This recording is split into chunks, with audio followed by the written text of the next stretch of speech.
Meet Richard. He was the model citizen.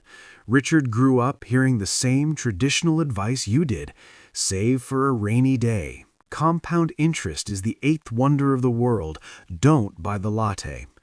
Richard was disciplined. He worked as an engineer for 45 years, drove used cars, lived in a modest house, and maxed out his retirement funds every single year. When his friends traveled to Europe in their 20s, Richard stayed home and invested. When his family wanted to upgrade the kitchen in their 40s, Richard said, "Not yet. We need to be safe." At age 65, Richard finally retired with a net worth of $2.5 million. He had won the game. But then the unthinkable happened. Just 2 years into retirement, Richard suffered a massive stroke. He spent the next 3 years in and out of hospitals, unable to walk, unable to travel, and unable to enjoy the wealth he had waited 45 years to use. He died at age 70. When the executor of his estate checked his balance, it was $2.8 million. Society looks at Richard and says, "What a success! He died a millionaire." But at Global Money Lab, we see a tragedy.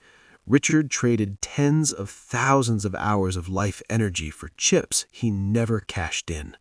I'm Tom, and today we are discussing the most controversial yet mathematically sound philosophy in finance: die with zero.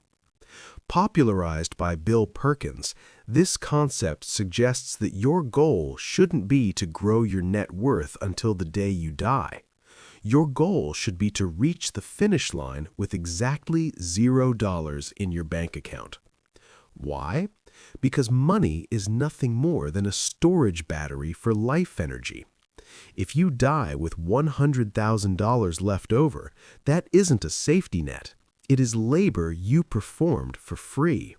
It is time you spent in an office instead of with your loved ones.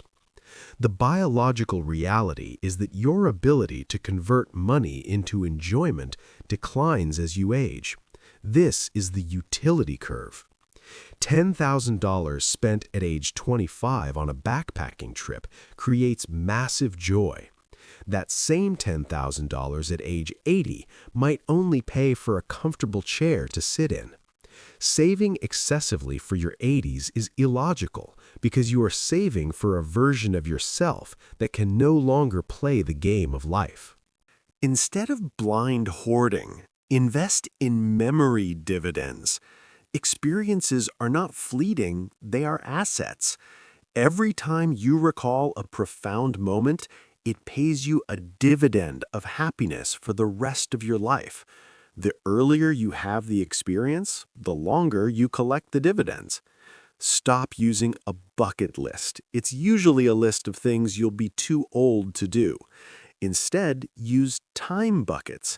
Divide your life into 5-year increments. Want to ski the Alps? That belongs in your 30-year-old bucket. Want to read every classic novel? Put that in your 70-year-old bucket. When you slot your goals into these buckets, you realize something terrifying. You are running out of time, not money. And what about the kids? Don't wait until you're in the ground to leave an inheritance. The average age people receive an inheritance is 60, a time when they are already settled. Instead, give to your children at age 30, when that money can actually change their life trajectory.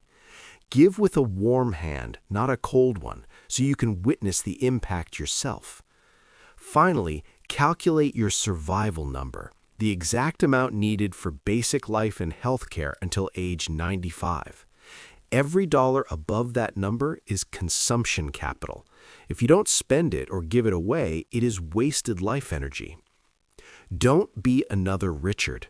Your legacy isn't the number in your bank account, it's the memories you leave and the people you loved. Die with zero regrets. Die with zero wasted energy. Die with zero. If this resonated with you, hit the subscribe button. I'm Bobby from Global Money Lab. Let's build real wealth, not just paper wealth. I'll see you in the next analysis.